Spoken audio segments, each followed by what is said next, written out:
안녕하십니까. 불교학개론 일본에서 사관 113회차 서길봉입니다. 오늘은 여러분들 4권 52페이지인가 본데요. 우리가 자각각탁학만 우리 불교의 목적이지요. 그 가운데 이제 자각 스스로 깨우친다. 요즘은 뭐 자각이 적당한 명예나 권력이나 재물이 있어야 되니까 요즘에 자각은 뭐 적당한 명예, 권력, 재물이 있어야 되는 어떤 입장인 자각이죠. 불교의 목적이 자각각탁학만인데 그래서 자기 성공의 방법에 대해서 우리가 지금 몇 시간째 공부를 하고 있는데요. 오늘 본론으로 들어가기 전에 합장들 하시고요. 로여 취업 하예감록이요 명딜달지 여경 후회니라나 무미다.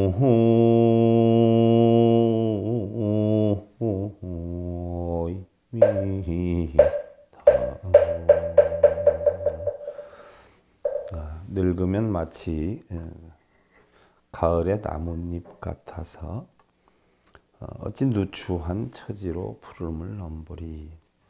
목숨은 죽음을 향해 질주하나니 나중에 후회한들 무슨 소용이 있으리라고 해 있는데, 우리가 뭐 늙으면 가을 나뭇잎 같다 하는 자체가 어떤 육신만을 논하는 것은 아니죠. 우리가 그때그때 지혜를 깨치지 못하면 사회에 적응하기도 힘들고요. 하는 일을 원만하게 이끌어 나가지도 못하게 되죠. 그리고 또 쉼 없이 시간을 흘러가니까요. 우리가 시간을 잡을 수도 없어요. 또 우리 인생에서 놓고 보면 사실 재방송이 없잖아요. 두 번 다시 오지 않아요. 부처님께서 처음에 사문유관을 하셨을 때 늙고 병들고 죽은 사람의 모습을 보고 깜짝 놀래죠. 자기한테는 그런 게 찾아오지 않을 줄 알았는데, 우리 인간이라고 하면 누구나 겪어야 되는 것이 늙고 병들고 죽음이라는 데 대해서 앞으로 우리가 저런 날이 올 텐데 왜 난 이렇게 나태하고 방심하고 살았는가 하는 데에 쇼크를 일으키면서 결국 출가의 뜻을 굳건히 하게 되죠. 그래서 결국 출가를 하게 되셨는데, 우리도 사실 매일매일 삶에 빠져서 움직이다가 보면 그 삶에 처해 있는 현실에만 급급해서 보내는 경우가 상당히 적지는 않아요. 그러나 멀리 이렇게 내다볼 때 우리는 누구나 다 늙어가고 있고요. 또 병들어가고 있고 또 죽어가고 있는 것이죠. 하루하루 대충대충 시간을 보내는 사람들이 나중에 어려움이 초래가 되지요. 보편적으로 보면 뭐 연세 드신 분들, 노후에 생활에 대해서 걱정하시는 분들이 적지 않아요. 물론 나름대로는 열심히 살아도 노후에 걱정이 되는 경우가 적지 않은데, 하물며 정말 우리가 움직이기 쉬운 젊은 나이에 대충대충 세월을 보내서는 결국 나이를 먹고 나서는 우리가 후회를 하게 되는데, 후회를 해본들 아무 소용이 없다. 부처님께서는요, 성공하는 방법은 딱 하나뿐이 없다라고 하셨어요. 그렇게 설하신 게 이제 암경의 불방일경에서 불방일에 대해서 오늘 했죠. 우리가 성공하는 방법은 오직 하나뿐이 없다. 방일하지 않는 것이다. 쉽게 예를 들면 게으르지 않는 것이다 하는 이야기예요. 그 외에는 달리 방법이 없다. 그래서 성공을 하기 위해서는 각기 근기에 따라서 자기 역량껏 최선을 다하면 되죠. 그리고 뭐 예를 들어서 누구에게 비교를 해서 정말 저 사람은 부자다, 왜 나는 저렇게 못했을까 하는 어떤 비하감을 느끼기보다는 보면은 뭐 다 자기 보폭이 있지 않아요? 뭐 오리나 뭐 학이나 이렇게 놓고 볼 때 학다리는 길고 오리 다리는 짧단 말이죠. 그러면 자기 다리에 대해서 자기가 비하심을 갖는다라고 하면 서글퍼지기도 하고요. 또 뭐 세상에 어떤 한 부분이 잘하는 것이 있으면 틀림없이 한 부분이 못하는 부분도 있죠. 세상이 이려 평등하다는 뭐 예를 하나 들어보면 키 큰 사람은 뭐 위에 있는 거 잘 따지 않아요. 나무에 있는 열매 같은 거 잘 따는데 바꿔놓고 보면 작은 사람은 또 땅에 있는 돈을 또 잘 주울 수 있어요. 그렇게 놓고 보면 세상은 이려 평등한 거예요. 이득도 손해도 없어요. 단지 잘하는 부분이 있으면 못하는 부분이 있고 못하는 부분이 있으면 잘하는 부분이 있지만 자기의 역량껏 최선을 다한다라고 하면 또 거기다 우리가 마음을 청정히 해서 자기 삶에 대해서 만족을 느낄 수만 있다면 우리는 뭐 삶이 그리 헛헛하지만은 않을 것이다 하는 이야기. 자, 우리가 지난 시간에 자각각타 강만에 대해서 공부를 했어요. 자각이다 하는 것은 자신의 깨달음이란 말이죠. 그래서 우리가 보편적으로 자각, 우리 불교의 목적이에요. 각타, 강만이란 말이죠. 내 자신이 스스로 깨달아야 되고요. 또 내 자신이 깨달은 것을 어떻게 돼요? 남한테 전달해 주었을 때 바로 각타다. 그래서 우리가 우리 불교의 목적 가운데 자각이다라고 하는 것은 결국은 뭐 자신의 깨달음이다라고 하는데 자리란 말이죠. 자리. 자신의 이익되는 삶을 산다. 내가 부족했을 때는 부모의 도움을 받아서 성장을 하지만 어느 정도 성장을 하면은 내 자신 내 스스로 만들어가는 여건이 되죠. 그리고 조금 더 성장을 하면 가정을 꾸려서 자식을 부양을 하기도 하고 또 어려서 부모님께 입었던 은혜에 대해서 다시 되갚을 줄 아는 역량이 되는데 그것을 갖다 우리는 바로 각타다. 그래서 내가 충분히 어떤 여건을 만들어 놓으면 그때서부터는 뭐예요? 이타행을 해야 된다. 남을 위해서 살아야 된다는 이야기죠. 우리 불자들도 처음에 절에 갈 때는 잘 모르니까 불법에 대해서 부처님께 뭐 빌기도 하고 연불도 하고 독경도 하고 절도 많이 하죠. 저도 처음에 출가했을 때 그렇게 해야 깨달음이 온다라고 해서 좀 많이 했어요. 우리 성격은 좀 부대뽀적인 기질이 있어요. 그래서 절을 하면 뭐 좋다라고 해가지고 발등이 다 굳은 살이 베일 정도로 하기도 하고 연불독경을 하면 좋다라고 해서 뭐 하루에 눈만 뜨면 시작해서 잠잘 때까지 뭐 한 10시간 그렇게 한 적도 있고요. 하도 하다 보니까 나중엔 목이 다 갈라져 가지고 소금물을 타서 아주 짜게 타서 소금물을 타가지고 병에다 타서 마셔가면서 잠깐 이렇게 눅눅해지기는 하거든요. 그래서 마셔가면서 하기도 했고 뭐 가부좌 틀면 좋다라고 해서 누가 보든 안 보든 가부좌 틀기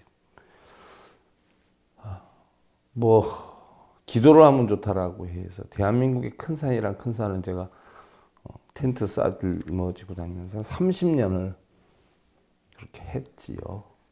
해년 해마다 여름만 되면 한 70km, 80km 정도 배낭 만들어서 텐트 들고 그래서 수행을 하기도 했어요. 뭐 좋다라고 하는 건 뭐 안 했겠어요. 다 했지요. 했는데 해보니까 결론은 그러한 행위는 어떤 우리가 의식의 내 마음을 만드는 단계적인 역할은 할 수 있을지언정 진정한 우리가 어떤 열반의 즐거움을 느끼려면 결국 마음을 내려놔야 된다는 거, 나를 내려놔야 된다는 거, 세상의 모든 것을 인정해야 된다는 거, 세상의 모든 것을 내 뜻대로 만들지 말고 세상의 여건대로 나를 쫓아갈 줄 알게 하는 지혜를 배우는 것, 이런 것들이 결국 정말 세상을 평안하게 만드는 근본이 되더라. 우리 불자님들한테도 제가 그런 얘기를 종종 하지요. 그래서 기도하고 연불독경하는 게 나쁜 건 아닌데 거기에 치우치다 보면 진정한 내 마음의 부처를 놓게 되니까 웬만하면 그런 쪽으로 하지 말아라. 참선을 해도 결국은 뭐예요?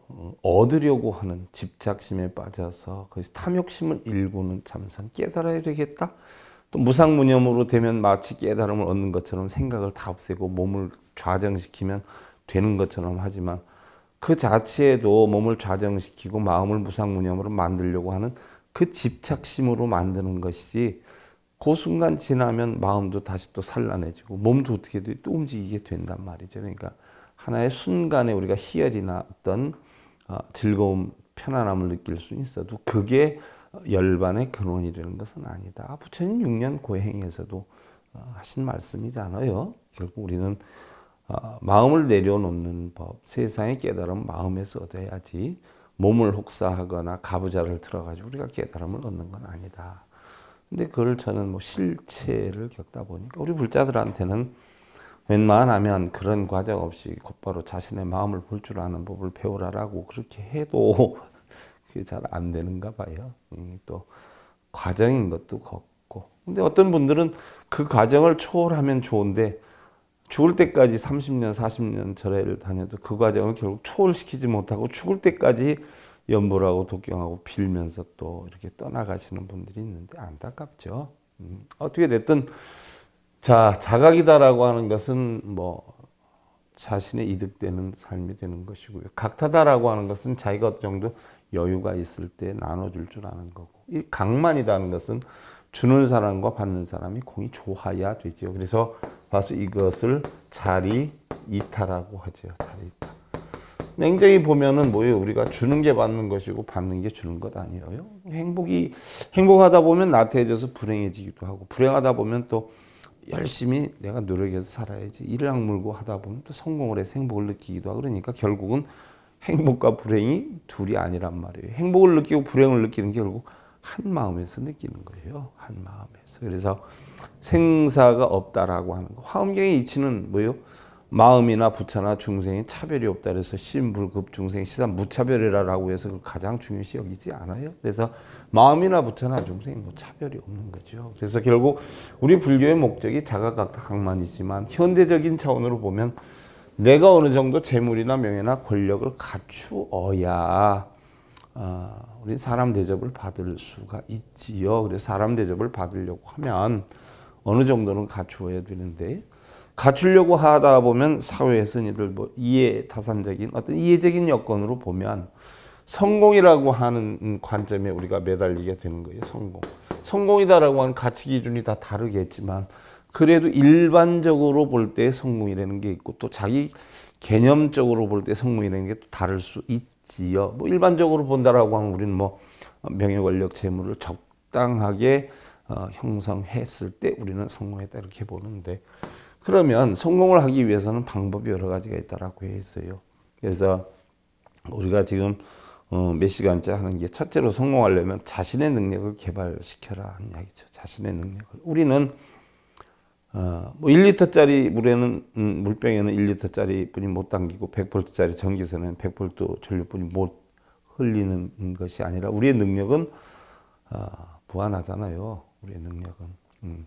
계속 기록이 깨지고 있잖아요. 스포츠도 계속 깨지고 있는 거예요. 그래서 자신이 할 수 있는 능력을 개발해라. 그다음에 두 번째는 잠재되어 있는 초능력을 찾아야 한다라고 했어요. 우리가 사실은 가장 발전할 수 있는 지혜를 터득할 수 있는 기회는 가장 우리가 망했을 때, 어려움을 겪었을 때 그런 지혜가 창출이 된다라고 해요. 그러니까 평소에 생각지 않았던 어려운 일이 겪어졌을 때 나의 능력이 겉으로 드러난다. 일례를 하나 들어보면 우리 보살님들은 남편 앞에 서면 받으려고 하는 마음이 생겨요. 그래서 남편한테 바가지도 긁고 부탁도 하고 이런단 말이죠. 근데 똑같은 사람이지만 자식 앞에 서면은 위대해진단 말이에요. 세상에 어머니라고 하는 그 이름을 가진 사람들처럼 위대하고 훌륭한 사람은 없다라고 하는 생각을 전 많이 해보거든요. 어떤 때는 뭐 사실 어머니다라고 하는 글자 하나만 들어도 제가 머리 깎은 지 40여 년이 지났지만 아직도 가슴속에 찡하는 마음이 남아 있을 정도로 어머니라고 하는 건 참 숭고하거든요. 근데 뭐 연약한 여자다라고 할 땐 힘이 없는데, 예를 들어서 자식 앞으로 차가 돌진한다라고 하면 그 차를 밀어가지고 자식을 보호한다는 거예요. 그럴 정도로 어머니의 능력은 대단하다는 얘기죠. 그와 같은 우리의 잠재 능력은 누구나 다 가지고 있는데, 그런 어려운 환경이나 이걸 부딪히지 못하기 때문에 발췌하지를 못하는 경우가 많다. 그러나 초능력을 찾아야 된다. 그리고 세 번째, 우리는 목표를 확실하게 설정해야 된다는 이야기예요. 목표를 확실하게 설정을 하지 못하면 우리는 어떻게 돼요? 또 먼 어떤 목표를 잡는 것도 중요하지만, 먼 목표를 잡기도 하지만 세세부적인 아주 뭐 일주일 단위라든지 하루 단위라든지 한 달 단위라든지 구체적인 우리가 목표 설정을 해야 그것을 실현할 수가 있다는 이야기. 그 다음에 우리가 네 번째로 목적의식을 분명히 가져라. 목적의식. 우리 삶의 목적이 있잖아요. 여러분들 결혼을 한다라고 하는데 목적이 있을 거란 말이죠. 자식을 낳는다는데도 목적이 있을 거예요. 뭐 우리나라 대부분의 사람, 뭐 다른 나라도 역시 마찬가지겠죠. 근데 우리나라 대부분의 사람들은 대부분 부모들이 자기가 평소에 하고 싶었던 것을 이루지 못한 부분에 대해서 자식한테 침을 지워준다라고 해요. 뭐 그럴 수도 있어요. 저도 가만히 생각해 보면 그럴 수도 있겠다 하는 생각이 들어요. 만약에 예를 들어서 정말 제가 아끼는 상자가 있다면, 내가 승려 노릇을 하면서 부족했던 부분, 아쉬웠던 부분, 이런 걸 집중적으로 해서 너만큼은 이렇게 해야 되지 않겠냐 하는 가르침을 주기도 했고 주고 싶기도 하고, 또 제가 처했으면 나 역시 그렇게 했을 거라는 생각이 들어요. 그와 같이 부모들이 보편적으로 자식에게, 자기 자신에게 원했던 상 이루지 못한 걸 자식에게 바라는 마음이 많은데, 또 그러는 가운데 자식들은 어떻게 돼요? 그 부모가 바라는 마음이 마치 자기의 희망인 것처럼 체면이 걸리고 착각을 해가지고 정말 자기가 뛰어난 부분이 뭔지도 모르고 부모의 바람대로 쫓아가는 것이 부모가 원하니까 훌륭한 줄 알고 쫓아가는 경우의 사람들도 있어요. 그러나 어떻게 됐든 목적의식을 분명히 가져야 된다. 예를 들어서 사랑하기 때문에 결혼을 한단 말이죠. 그러면 아무리 돈을 못 벌고 문제가 된다라고 해도 애초에 사랑을 해서 결혼했기 때문에 어떠한 일이 온다라고 해도 사랑이라는 근본 자체는 깨져서는 아니 되죠. 금이 가서는 아니 된다는 이야기예요. 이런 목적의식. 자식을 낳았을 때는 어떻게 돼? 내가 이 자식을 낳아서 얼마만큼 내가 훌륭히 열심히 키워야 되겠다는 목적의식이 분명해야 된다는 이야기죠. 그래야 자식을 바르게 이끌 수 있고 사랑할 수 있어요. 뭐 어쩔 수 없이 낳았으니까 네 인생 네가 알아서 살고 내 인생 내가 살자라고 할 경우에 과연 그 자식이 무엇을 등대로 삼아서 앞길을 나아가겠냐는 이야기예요. 바로 이러한 목적의식이 분명해야 된다. 오늘 이제 여섯 번째인데요. 자, 알고 보면 여섯 번째 얘기는 성공과 실패의 차이는 아주 미세하다 그랬어요. 성공과 실패. 그럼 성공과 실패다라고 하면은 차이가 굉장히 나지 않아요. 일반적으로 뭐 성공이다라고 하면 남들이 볼 때 대단한 입장에 놓여 있는 거. 실패다라고 하면은 뭐 굉장히 뭐 힘들고 어렵고 이런 차이로 놓고 보는데, 제가 언젠가 여러분들한테 그런 강의를 드렸어요. 행복한 사람하고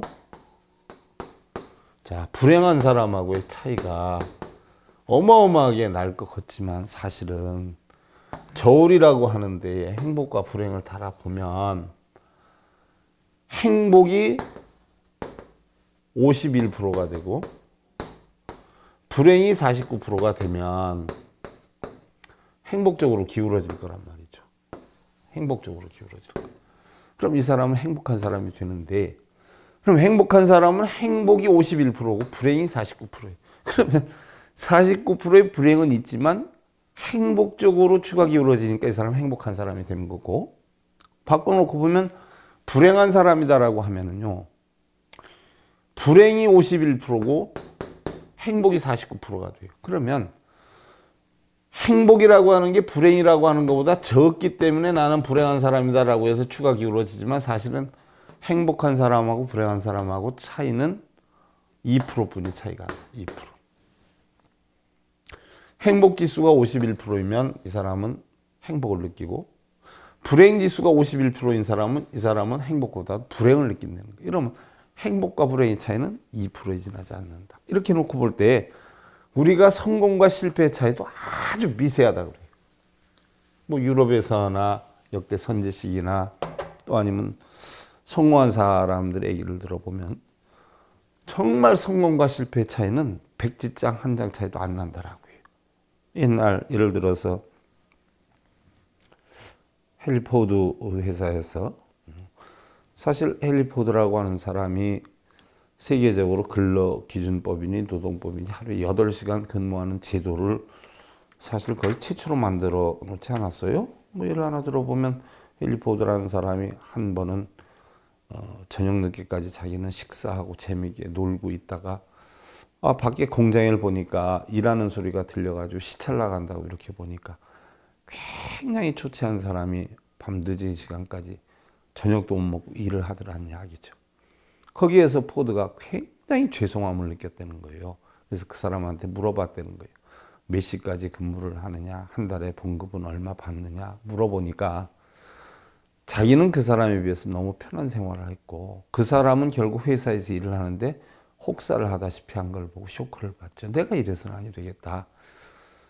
내 회사에 다니는 사람이 첫째 편안해야 내가 편안해지지 않겠냐 해가지고 연구를 해서 하루 8시간씩 근무 제도를 헨리 포드가 세계 최초로 도입을 해서 사용한 사람이죠. 이게 지금 이제 근로기준법이 만들어진 어떤 계기가 됐는데 그 헨리 포드 회사에서 고학력자와 저학력자의 사람들을 채용을 해요. 뭐 예를 하나 들어보면 우리나라에서 사원 채용할 때 뭐 자격시험도 있겠고요. 근데 대부분 일반적으로 자격시험이라고 하는 것이 대졸자의 수준 또 대졸자에서도 또 별도로 뭐 영어 공부를 더 많이 하거나 어떤 특기자, 자격증 있는 자 우선순위로 이렇게 뽑는 것이 대부분이란 말이죠. 근데 헨리 포드는 그런 방식을 안 썼어요. 그래서 학력 없이 사람들을 다 뽑았어요. 그래서 고학력자와 저학력자를 갈라가지고 어떻게 됐든 일을 시켰는데 똑같은 부서에다 다 집어넣었어요. 그래서 고학력자가 되었든 저학력자가 되었든 바로 생산 라인에 다 집어넣어가지고 생산직에 일을 시켰죠. 이랬을 때 고학력자들이 불만이 굉장히 많았어요. 이런 허질구레한 일을 하면서 왜 우리 고학력자들을 뽑느냐. 우리는 손해다. 우리 같은 사람들이 이런 일을 할 때 하면서 불만이 굉장히 많았어요. 이러자 포드 사장은 그 고학력자들을 불러 모아놓고 이야기를 했어요. 우리 회사에서 여러분들을 채용한 것은 바로 이력서를 채용한 게 아니다. 여러분들의 학벌을 채용한 게 아니다. 나는 여러분들의 능력을 채용했다. 어디에서 근무를 하든지 불만을 가지 말고 정말 자네들이 자신이 있다면 최선을 다해서 자네들의 실력을 보여줘라 하고 이야기를 했어요. 그러니까 결국 고학력자가 되었든 저학력자가 되었든 자기가 처한 여건에서 자기 최선의 실력을 다하는 모습을 보여주어라라고 했는데 획기적인 일이죠. 우리나라에도 사실 이런 제도가 도입이 됐으면 좋겠어요. 사실 우리가 바라고 있는 것을 이루고 못 이루고 하는 건요. 우리 자신이 얼마만큼 적극적인 사고방식과 행동을 하는가에 달려 있는 것이.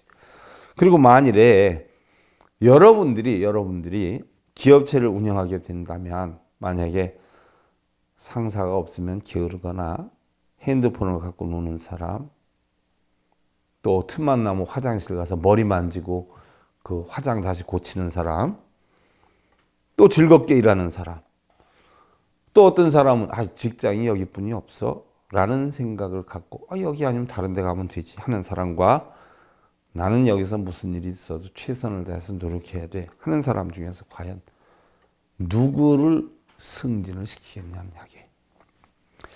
어떤 환경이나 여건이 중요한 것이 아니라 자기 자신의 마음가짐이 과연 얼마만큼 최선을 다하는가 하는 것이 결국 더 중요하다는 이야기예요.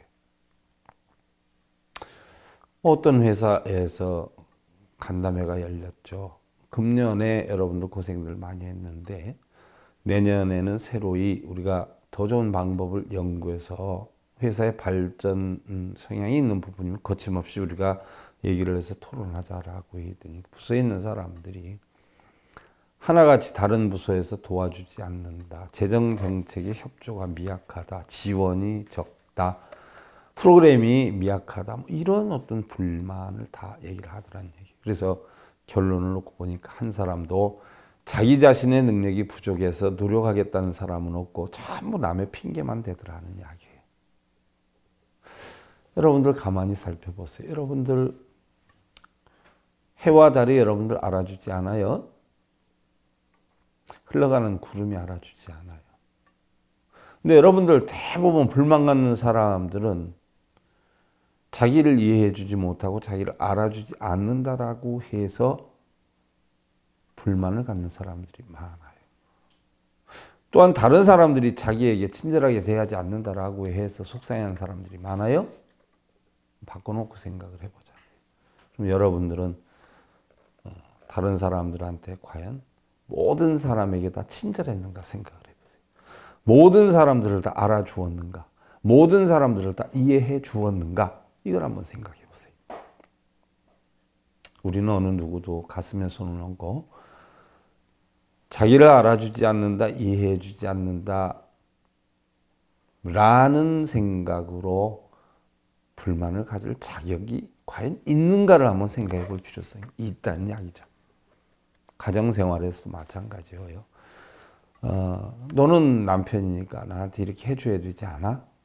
해서 맨날 부족한 것만 가지고 속상해하고 괴로워하고, 또한 반대로 너는 아내로서 나한테 이렇게 해줘야 되지 않아? 하면서 상대방에게만 원칙을 적용해가지고 이렇게 해줘야 되는 어떤 책임과 도리를 묻는 경우가 많은데, 뒤집어 놓고 보면 과연 나는 상대방에게 내 할 도리를 했는가를 한번 살펴볼 필요가 있어요. 아내로서, 남편으로서, 또한 자식으로서, 부모로서. 상대방에게 받지 못해서 얻는 고통을 혹여나 느낄 때가 있다면 그 순간 자기를 돌아보세요. 과연 내가 상대방에게 얼만큼 나는 최선을 다했는가? 우리 인생도 마찬가지예요. 최선을 다해서 우리는 살아야 된다. 자, 그러면 성공과 실패의 차이는 미세하다라고 해 있는데, 최선을 다하느냐 그날 대충 사느냐에 따라서 우리 인생은 하루 이틀은 표가 안 나요. 하루 이틀은. 근데 한 달, 두 달, 1년, 2년, 10년이 지나면 어마어마한 차이가 나죠. 사실 저는 뭐 지금 성공한 것도 없어요. 또 성공이라고 생각하고 싶지도 않고, 뭐 이래서나 저래서나 다 좋은데 내가 가장 편한 삶을 항상 선택해서 살아요. 그래서 그 전에 가만히 생각해 보니까 내가 다른 사람보다 잘난 부분이 하나도 없다라고 하는 생각이 들었어요. 그럼 다른 사람하고 비슷하게 살아가려고 하면 능력을 다른 사람보다 더 키워야 되지 않냐. 예를 들어서 내가 보폭이 작다라고 하면 다른 사람 자는 동안에도 걸어야 되고, 다른 사람 밥 먹는데도 걸어야 되지 않겠냐. 그래야 나중에 내가 그 사람하고의 보폭을 거의 맞춰서 갈 수 있지 않겠냐 하는 생각을 해서, 그때부터 제가 노력한 것이 하루에 4시간 이상 안 자기. 식사 시간은 1시간이 아니라 식사 시간 10분 이상 안 걸리기. 아침, 점심, 저녁이 3시간인데 10분에 먹으면 30분이면 하루 식사 시간 되고요. 하루에 4시간만 자면 다른 사람보다 4시간 절약하고, 그럼 4시간 반 절약하면 일하는 시간으로 따져보면 8시간 일하는 걸로 따져보면 반나절씩은 절약이 된단 말이죠. 그럼 반나절씩 절약이 되면 1년이면 어떻게 돼요? 반년은 더 다른 사람보다 일하는 시간을 놓고 볼 때 할 수 있다는 거예요. 이게 그러면 10년이 가면 어떻게 돼요? 5년은 다른 사람보다 더 일하게 되죠. 30년이 가면 어떻게 돼요? 다른 사람보다 15년은 더 일을 할 수 있어요. 그러면 정상적으로 걷는 사람하고 15년이나 앞당겨가는 사람하고 30년 뒤에는 어떻게 돼요? 어마어마하게 차이가 벌어지죠. 제가 그때서부터 좌우명을 삼았었는데 이때가 제가 32, 셋? 그래서 모르겠어요. 그때부터 나름대로는 자신과 싸워서 최선을 다하려고 노력을 했는데 성공의 방법에 그런 게 나오더라고요. 성공의 방법에. 그래서 7번째로 10%만 더 노력해라 하는 게 나와요.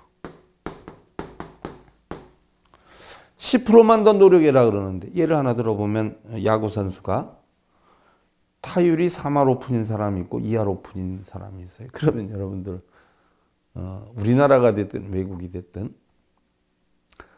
2할 9푼 7리하고 3할 1리하고 받는 연봉은 하늘과 땅 차이예요. 불과 몇 번 차이 안 나는데. 그러면 3할 때 타자가 예를 들어서 100만 불을 받으면 2할 때 타자는 10만 불뿐이 못 받아요. 불과 2할 오픈이나 3할 오픈이나 따져보면 10% 차이인데 10% 차이인데 그 10%가 봉급은 9배가 차이가 나죠. 또 뭐 2할 오픈, 3할 오픈 하니까 뭐 어마어마하게 차이가 나는 거지만 크게 보면 10번 나가서 타석에 10번 나가서 안타를 3개 반 치는 사람이 3할 오픈이고 2개 반 치는 사람이 2할 오픈이에요. 그러면 한 개 차이, 한 개 차이. 안타 하나 차이, 10개 치는 데서 이 차이가 봉급은 100만 불이냐 10만 불이냐 이렇게 차이가 나요. 또 야구 경기 때 보면 타자가 배팅을 휘두르고 퍼스트 베이스까지 뛴단 말이죠. 퍼스트 베이스까지 뛰는데 퍼스트 베이스 거리가 한 20여 미터 되지요. 19m인가? 뭐 한 그 정도 될 거예요. 그러면 20m라고 된다라고 가정을 할 때 배팅을 휘두르고 퍼스트까지 뛰는 데에 아웃이냐 세이브냐 하는 것은요. 10%의 세계를 된다고 그래요. 자, 20m를 뛴다라고 할 때 10%면 2m예요. 2m. 베이스에서 2m 상관의 아웃이냐 세이브냐 하는 게 거의 판가름이 난다라는 얘기죠. 또 여러분들 보세요. 저희 학교 다닐 때만 해도 제가 키가 굉장히 큰 편이었어요. 그래서 일부러 꾸부자왕하고 쓸 때도 있었어요. 창피해서. 그렇다라고 해서 뭐 요즘처럼 거인처럼 그렇게 큰 건 아닌데 그 당시에는 큰 사람이 적었어요. 저희 때는 뭐 학창시절에 평균 신장이 160 뭐 한 5에서 168 요 정도뿐이 안 됐으니까. 그 당시에 제가 키가 178이었으니까 굉장히 큰 키였죠. 그래서 굉장히 창피하게 생각을 했어요. 그러면 그 당시에는 키 큰 사람이다라고 하면 180cm다라고 하면은 어마어마하게 큰 걸로 봤어요. 160cm대에 있다라고 하면 일반적이고 170cm대에 있으면 좀 큰데 이렇게 봤을 때요. 그러면 180cm하고 10%를 따져보면 18cm가 작으니까 162cm하고는 어떻게 돼요? 10% 차이뿐이 안 나요. 그런데 10%뿐이 차이 안 나는데 162cm하고 180cm하고 같이 서보면 어마어마하게 차이가 나요. 하긴 뭐 나폴레옹은 150이 조금 넘었다라고 해요. 그래서 누가 키에 대해서 물어보니까 나는 150보다 훨씬 크고 2m보다는 조금 작다라고 얘기를 했다라고 하는데 어떻게 됐든 이 10%는 우리에게 어마어마한 인생의 변화를 가져다 준다는 얘기. 또 하루 24시간 중에 10%는 뭐예요? 하루에 144분이에요. 그러면 하루에 144분을 더 움직일 것 같으면 2시간 24분인데요. 다른 사람보다 2시간씩만 더 일을 하거나 자기 하는 일에 움직일 것 같으면 하루에 2시간이다라고 하면 4일에 어떻게 돼요? 1일 근무 시간이 나와요. 그럼 365일이니까 대충 따져봐도 90 어떻게 돼요? 4구 365니 4구 36, 4일은 4. 91일 정도는 다른 사람보다 1년에 일을 더 한다는 이야기예요. 그럼 1년 365일 일하는 사람하고 365일에서 10%를 더하면 90일을 더하니까 456일을 일하는 사람하고 누가 성공하겠냐는 얘기. 하루아침엔 표가 안 나요. 1년, 2년, 10년 지나면 어마어마하게 표가 나요. 하루에 10% 더 일하는 사람은 사장이 되어 있고 오히려 하루에 8시간도 아닌 그거보다 더 적게 하는 사람이 있어요. 편하게 산다고. 그런 사람하고 차이는 얼마나 차이가 날까요? 제가 알기로는 10년, 20년 지나면 노후에 노자금을 충분히 마련해서 살 수 있는 사람이 있는가 하면 노자금이 없어가지고 쪽방에서 생활하는 사람의 차이가 평소의 삶에서 나오는 거지 하루아침에 재수가 없어서 운이 안 나와서 이렇게 되는 건 아니에요. 그래서 10%만 더 노력하자는 그 사고관에 대해 성공하는 방법에 대해서는요, 제가 여러분들 다음 시간에 여러 가지 예를 들어서 구체적으로 설명을 드리기로 하고요. 자, 합장들 하시고요. 생사무료요 왕래간난 요이 탐신생고 무단히 일어나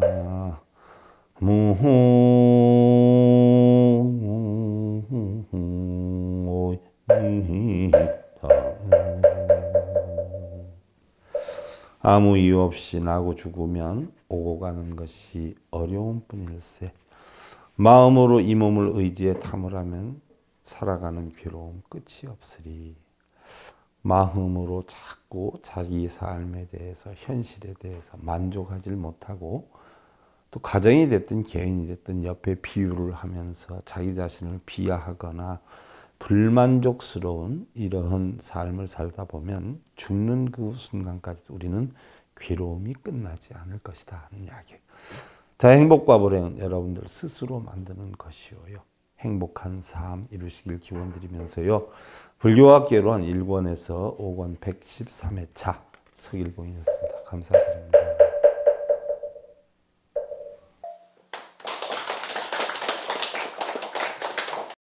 행복으로 가는 징검다리에 서길봉 스님이 여러분들을 초대합니다. SIB 불교교육대학에서는 더 듣다, 생활 속의 천수경, 달마대사 성관법, 현대생활 불교 법요지, 불교학개론, 성찰스님 백일 법문 등을 비롯한 다른 불법, 다른 진리, 서길봉 스님의 SIB 불교교육대학.